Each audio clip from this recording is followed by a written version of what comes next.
something that has been really difficult for me, and I know it has been for a lot of you, because people talk to me about it at conferences or email me or message me on Facebook. And that's what happens once you step out or you just live in a society that is so focused and centered on faith. How do you do that? You know, when I stood on the stage in front of a large crowd in Bethesda, DC, Bethesda, Maryland, in 2012 and said, "Hi, my name is Teresa and I'm an atheist." It was amazing. You guys were wonderful. You cheered, you encouraged me. But then I had to step off a plane back at home, and I really stepped into an alien world. I had no frame of reference. Well, that's not exactly true. I did have a frame of reference, but it was all false. It was all based on apologetics. It was all based on all the misconceptions that people have about non-believers, things that are not true, by the way, not a single one of them. And so I found myself just floundering, really floundering, unsure of where to go, what to do, how to live without a church, without a religious life, without their language. You know, I knew the language really well. Sometimes I still slip up with it, as do some of you, and it's funny. We make a joke about it, but you know, it's not funny when that's all you know, and that's how your life has been built, and all of a sudden it's gone. So that's where this talk came from. That's what this idea that was stirring around in my head is 3.5 years later, talking about something that we all deal with and we struggle with, and that's surviving life after faith. And trust me, I haven't got this thing figured out just yet, but I can share with you what I've learned so far. And as many times for all of us, art influences us, doesn't it? Paintings, sculptures, music. How many of you remember having that song, Our Song, you and your partner had? I won't tell you what mine was because then you'll really know how old I am. And no, it wasn't some song from the 30s, but a little later than that. We'll just say it was from the 80s. But books, movies, you know, Star Trek, the Live Long and Prosper. Say that how many times? Yeah, I got it right. The Hunger Games was one of those things for me. I remember first hearing about the books right after I came out from Amanda Knief, a wonderful friend I was working with in Jersey, and I needed something to read. I needed something to take my mind off of the struggles, and she said, "Have you read The Hunger Games?" I'm like, "No, that's young adult fiction. Are you kidding me? I'm an intelligent adult. I'm not." She's like, "Read the books. It's really good. You'll be surprised." And I did, and it was profound. It shocked me. And it's left an impression on me. And so that's where this idea kind of, the two melded together perfectly. And you'll see that in just a second. I gotta get moving because I've got a time limit. You guys want to get to the door and shake hands and you want to get to your lunch. And I'm gonna try really, really hard to get you out in time. All right, so, and if I don't, no tomatoes, please don't throw them. They will stain my white shirt really bad. So, how do we do this? How do we survive our life after faith? Where do we go? What do we do? The first thing that I think we have to do is embrace the labels. Now, this is a controversial subject, isn't it, within free thought? Yeah. I mean, wars online are fought every day over what we call ourselves. Luckily, I'm not talking about that kind of labeling. What I am talking about is what we say about ourselves. You know, what we believe about ourselves. I know for me, all my life, I have been told, I have been given labels. They were stuck on me all the time. Everything from, you know, not my will, but God's will to, you know, I can do all things through Christ, which strengthens me. You know, what kind of label is that? It's a weak label. It's a, you don't have a mind label. It's a, yeah, you did a great sermon, but it wasn't you. No, it was just God speaking through you. You know, those things stick and we adopt them. Psychology even tells us that when it comes to us describing and talking about ourselves, about our character, those distinctive things that make us unique, we jump to the negative first. You know, you've done it, I know, because I've done it, and people have said they do it too. I know I'm not alone in this one. A good example is the whole thing that happened with American Atheist. I can't tell you how many times people have come up to me and said, "Oh, wow, you were so brave when you came out like that." My first response, I mean, no thought whatsoever, is no way. I am not brave. I identify something negative, something that was there. There is some part of me that was brave. I mean, that's hard to say, but it's time that we say those things about ourselves. Because I'm not the only one. You guys are brave. You have strength, you have courage, you have creativity, you have intelligence and critical thinking and wisdom and judgment. There's so many things that we don't even know about ourselves, but we've got to find those out if we're going to survive life without faith, life after faith. There's a great website that UC Berkeley has. It's through their psychology department. I'm going to put the link up for you later, so don't worry about writing it down now. But it's called viacharacter.org. You take a little quiz, and it helps you to identify those and ranks them like 20 or 30 different things that are character traits that you possess and you just don't know. It even gives you ways that you can start to develop them, little tiny baby step ways. And that's fine, because you know what?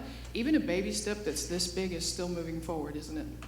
It's still positive change. It's still something good, and it's a direction we got to go if we want to survive this thing. So in the movie, and I gave you homework. I hope that you read the book or watched the movie if you haven't seen it, because at this point I'm not going to have a lot of time to describe things for you. I'm really sorry. So, and if you haven't, there's going to be spoilers, and I'm going to ruin parts of it for you. So again, I'm really sorry, but it is what it is, as my son would say. In the movie, there is a particular scene that occurs when they're selecting the people who are going to go into the Hunger Games, which I'll just tell you, that's this gigantic thing. Kids 12 to 18, 2 from each of the 12 districts go in, and the way they win is they kill everybody else that's there. Yeah, it's a propaganda piece for the Capitol to keep everybody subdued and under the control. The way that they gather the tributes, is what they call them, is they have something called the reaping every year. Those kids, 12 to 18, are gathered. Their names are put into a fishbowl, and a boy and a girl are drawn out, and then they are taken to participate, to have the honor of fighting in the Hunger Games. So in this particular scene, this wonderful, colorful lady by the name of Effie Trinket is about to draw the name of the girl. I want you to watch what happens when the heroine of the story, Katniss Everdeen, when she sees what's about to happen. And if it will play, that would be really good.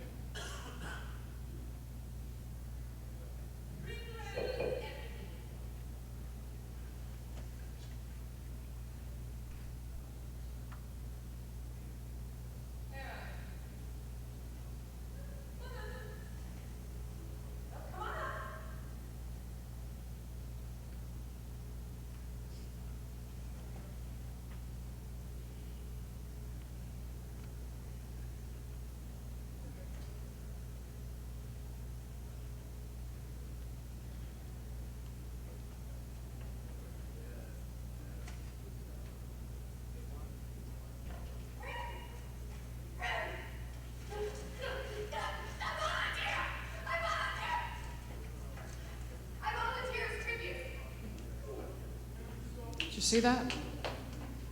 I promise you, if you've read the books and saw the movie, you know she did not think she was brave.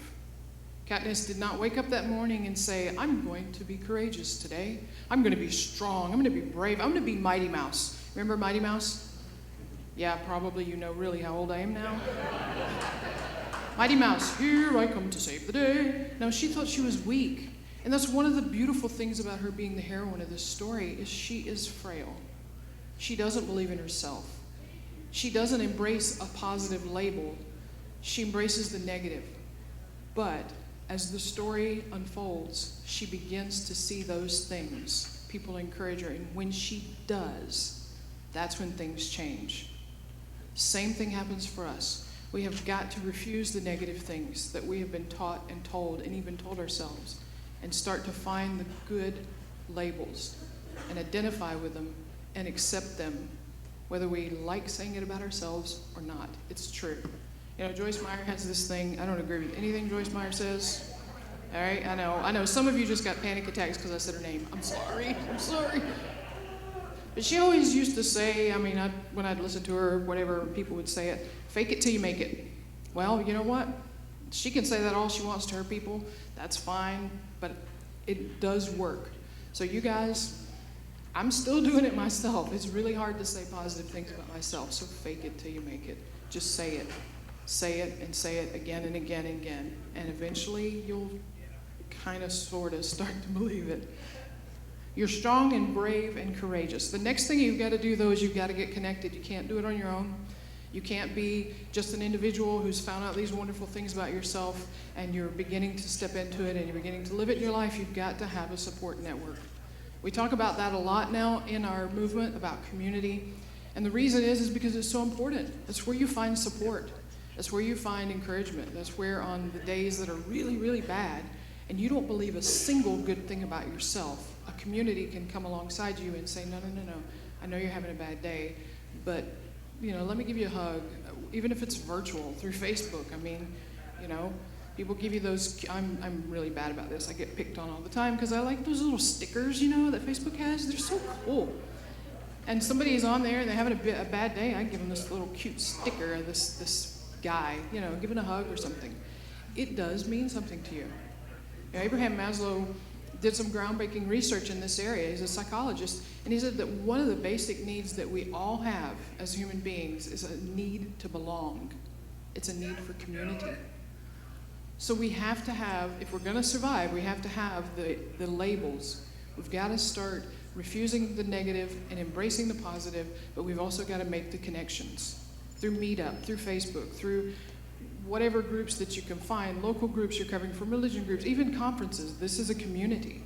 We've come here, I don't know about you, but I'm going to leave feeling so much better and able to go into deep, dark, conservative North Alabama and make it until, the next time I can get together with everybody, because there are not many people around me. Now, Chuck Miller's there, and he's amazing. But you guys live in similar situations too. Formerly religious, never religious, or somewhere in between, it's still a fight, isn't it? Every day. Luckily, we're not in an arena where we have to kill each other to make it. But the things that we get thrown at us are sometimes more hurtful, aren't they? Definitely more hurtful. So we get connected. We embrace those things. We start to say the positive things. We start to find out who we really are and refuse to continue to live based upon what other people have said about us. We find those connections. Helen Keller is one of my favorites. And what she says here, alone we can do so little, together we can do so much, is absolutely 1,000% true. We have to have each other if we're going to make it. So finally, the last one is my Galaxy Quest point. You can tell I like movies and books. I never able to watch movies when I was growing up. I think I'm making up for lost time. That's possible. But never, ever, ever give up is translated really to another big controversial word within the movement, and the word is hope. There are many who say, we got to get rid of all those church words. We have to sanitize everything. But, and there are some things, yeah, I agree with that. They're strictly religious, but this is not one of them. And this is one that I refuse to be told what I can say. Because hope, in the religious sense, yeah, churches use it a lot because it's pretty effective for them. But their hope is, like the old song says, my hope is built on nothing less than Jesus' blood and righteousness. I sent you into a panic attack again, I'm sorry. But that's what hope is, isn't it? It's built upon a sacrifice that was made to redeem you because you're a poor, miserable, rotten worm. Labels, you can do nothing right without God. And the eternal hope is that someday, somewhere, on streets of gold in a wonderful mansion, you will finally get what's coming to you, right? Or maybe 72 virgins, or maybe nirvana. Everybody has that same afterlife image. For us, it's not that at all, is it? Hope for us, and the reason why we cannot ever allow it to be taken away, hope says there's a possibility of a better future. There's a possibility it's not going to be like this forever. The things that I do, the actions that I take, the choices that I make, whether they're tiny or huge, they all mean something. And they move us toward not heaven, but toward a better future. Why? because the people sitting next to you, they need it. I need it. I need it from you guys. Nova, you guys seen Shannon Nevo's little baby out there? He's adorable. If you haven't seen him, go out there and see him. He'll smile, he'll laugh, he'll coo. He makes you feel so good and makes you talk to him. When he grows up, 10 years from now, 16 years from now, 20, I don't want him to have to go through this. I don't want him to ever be afraid of saying who he is, of living a life open, of just even not going to church. You know, where I live, people in my neighborhood know I don't go to church. And it's, they're always saying, come to our church. We're having this potluck. Come to our church. You know, and I know what they're doing. I did it for years. Relational evangelism, I know exactly what it is. I could read them the book. I could write them the book. You know, every now and then I actually forget it's Sunday and cut my grass, and oh my goodness, oh no, big mistake. I don't want my grandkids, I don't want my cousins, nieces, nephews, I don't want your kids or grandkids, I don't want any child anywhere that I've never met, young person, you guys, I don't want anybody to have to go through that. And that's why I do what I do. This is how I'm made. I give talks, I get interviewed, which frankly, I hate that. I hate to be in front of a camera. The reason I do it is because I have hope that it will make things better for somebody who can't speak up. You have those things inside you too that you can do if you just get a hold of this idea of hope and embrace it. You know, embrace that label, get yourself connected, but then those two things they do a little bit, but when you get hope and you get the power of hope and put it in there, I mean, it's just amazing what can happen. I've seen so much happen over the last 3.5 years. It's just incredible how much growth and change I've seen within the free thought movement and in the way that the world views us. It's still tough. I have no denying that, but it's better, and it's going to get better. So in the movie, again, this idea is really, really displayed in a particular scene. Now, I'm going to have to set this one up for you for just a little bit. So, and as a spoiler, I'm sorry. During the games, Katniss is in there. You know, she volunteered to protect her sister, and she's doing the best she can to survive. You know, she does not want to have to just do like some of the other tributes and kill, just cold-blooded murder. And so she's keeping to herself, and she's hiding, but there's a group of them who have figured out that she's probably a threat, and so they're hunting her down, and they want to kill her, you know. And she actually gets literally treed by them, and she has no way to get out. She can't figure out what to do, but there's this young girl who's 12 years old, the same age as her sister that she just volunteered for. Her name is Rue, and she helps her out of this situation. Now, Rue, all she's done is hide the whole time. I mean, that's her whole strategy. If I hide long enough, then I'll be the only one left, you know? And because of that, they make a connection. They make a strong connection. And the connection gives them both strength to keep going and to keep, you know, just to endure this terrible situation that they're in. But Rue is killed right in front of her. And it absolutely devastates her. I mean, talk about hope being extinguished with a single act. She knows that the Capitol is not going to honor Rue's death. And so in order to make them do it and to show the other districts, because this thing is televised like it's like the worst reality show ever, really. She decorates her body. She lays her out. She gives her a proper funeral, so to speak, so that when the cameras come on and she's taken away, you know, scooped out of the arena, all the districts have to see that she honored this person.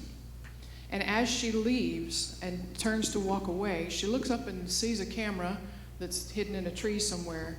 And she gets this look on her face. She finally believes that there's something in her. But she doesn't know what to call it. Who knows?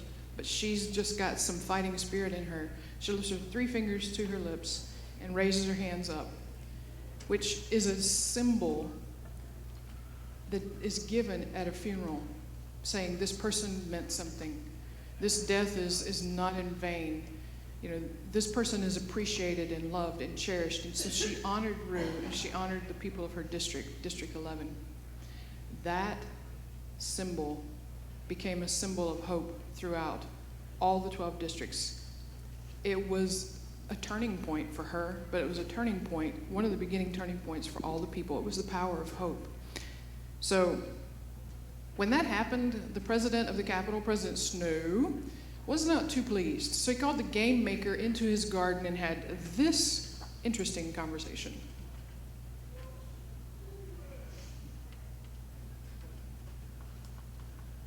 Oops. It's supposed to autoplay, I promise, because people like me shouldn't be clicking buttons up here.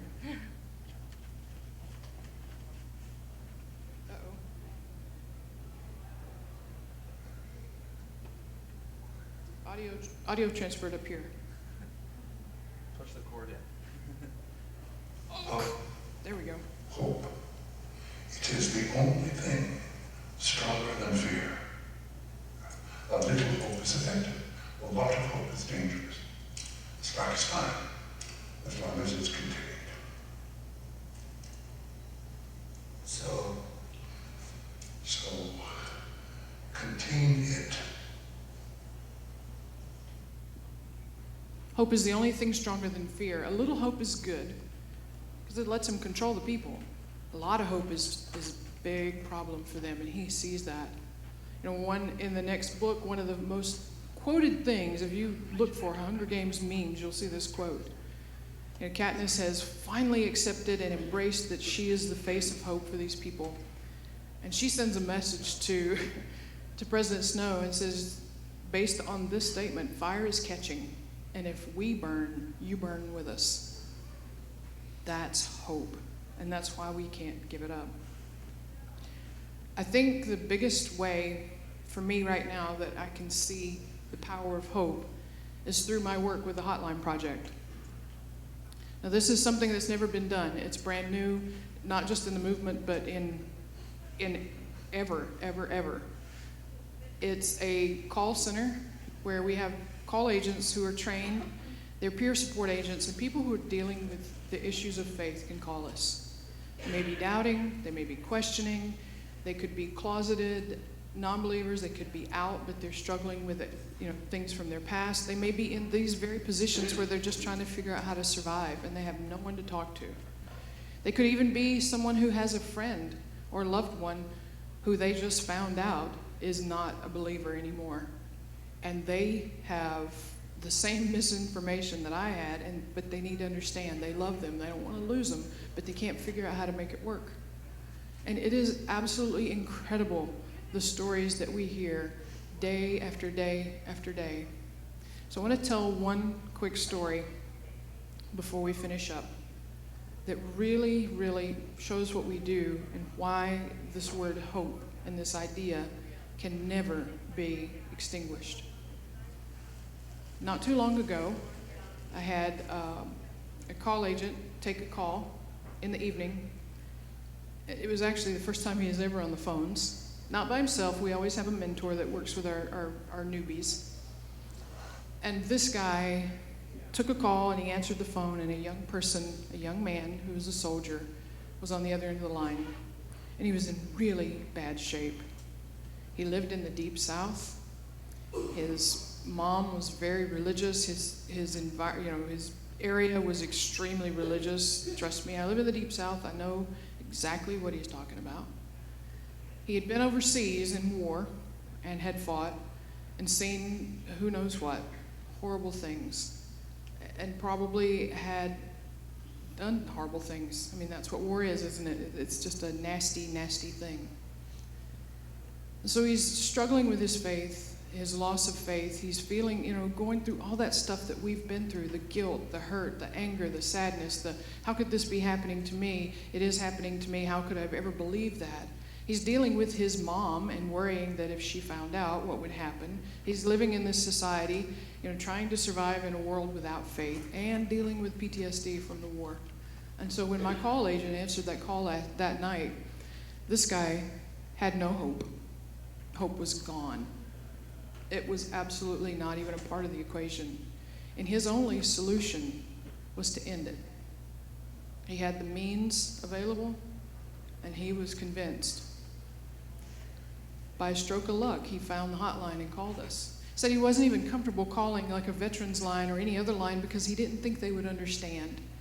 That's hope. He had somewhere a glimmer that maybe we understood. My call agent and the mentor talked to him. They connected him up with a professional suicide counselor because, we're not trained for that. But they talked to him, they encouraged him, they shared a little bit of hope that kept him on the line while he was transferred to a suicide hotline.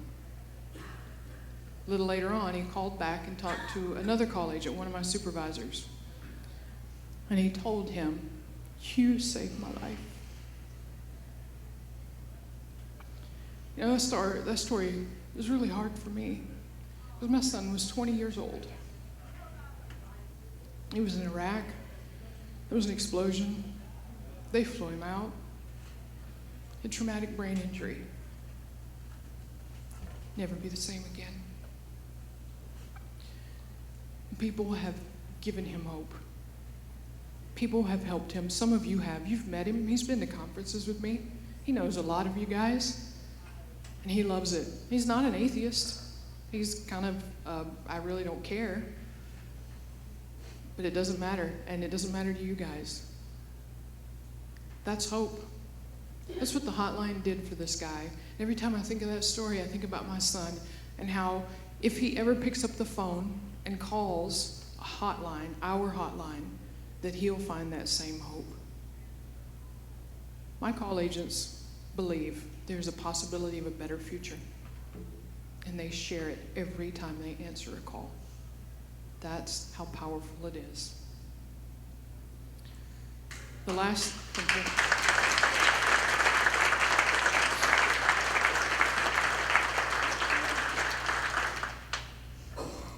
thing I want to share with you, give me 2 minutes. I know it's 12 o'clock, I know I'm not at the door. It's going to be 2 minutes. I know, liar, liar, pants on fire. Final thing I want to show you in the movie is after the games are over, big spoiler, Katniss does survive, and she wins the games. And in order to keep the propaganda machine rolling, they have what's called the victory tour. They take the winner and they go through all the 12 districts, and they stand up all dressed up nice and pretty, like I am, and they give a microphone and say, "Here's a card, read this and only this, then leave the stage." And the words that are printed are very carefully crafted to keep the people under the government's thumb, under the Capitol's thumb. And Katniss and Peeta do just that. They go up, they read their cards, they do their bit. But they're at District 11, and that's where Rue was from. And Rue's family is standing up on the stage, and they're looking at her, and she's looking at them. She reads her card, and she turns to walk away, and then this happens.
It gets me every time.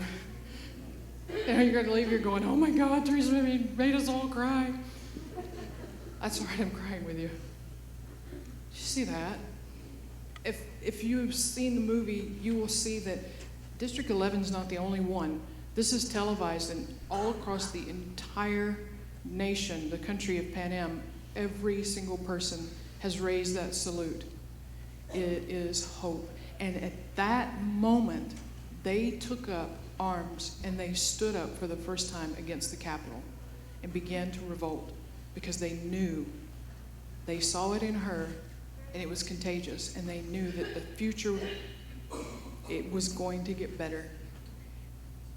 They were going to do something about it, and the actions that they took really meant something, and they were going to make a difference with it. So here's mine. I mean, I believe in the possibility of a better future. I believe it's called hope. I'm not going to throw that word away. Religion is not going to take it from me. They can't have it. It's mine. It's yours. We're going to keep it, and we're going to believe it, and we're going to live it, because my actions make a difference. If I'm afraid when I do it, it doesn't matter. If I don't believe something about myself, but I still get up and do it, that's still bravery, and it still makes a difference for somebody else. And so that's why we do this. If we're going to survive, we got to do it. We got to find out who we are and stop believing what we've been told all our lives. We have to get connected in whatever way fits us, but we've got to plug in to this community, to this social network that's going to support us. And we have to believe in hope, live hope, and share hope, because it does get better. I promise you. 3.5 years later, let me tell you, it's a lot better than it was 3.5 years ago. Thank you.